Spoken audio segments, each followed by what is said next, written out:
bila bekerjasama kan. Okay, sekarang pukul 7.20 di Pantai Tembeling.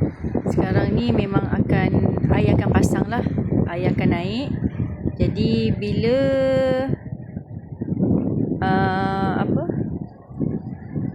lopak-lopak air ni dah dinaiki air dah naik ke atas.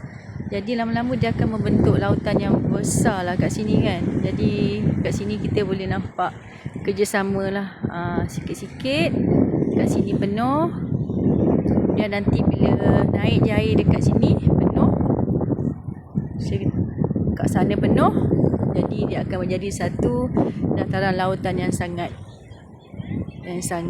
dalam lah. So sekarang ni ikutkan kita berada di tengah-tengah laut lah. Tapi sebab air masih lagi surut, sedang naik.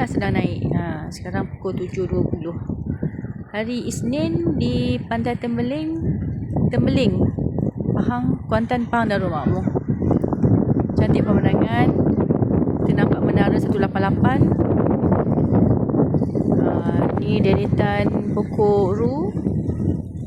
Nampak awan ada hitam-hitam sikit, mungkin malam ni hujan, mungkin. So nampak yang bercahaya kat sana tu adalah kios-kios. Ada banyak kopi-kopi premium, boleh minum-minum petang sampai malam. So inilah keadaannya hari bekerja di Kuantan, Pantai Tembeling, Kuantan, Pahang Darul Makmur.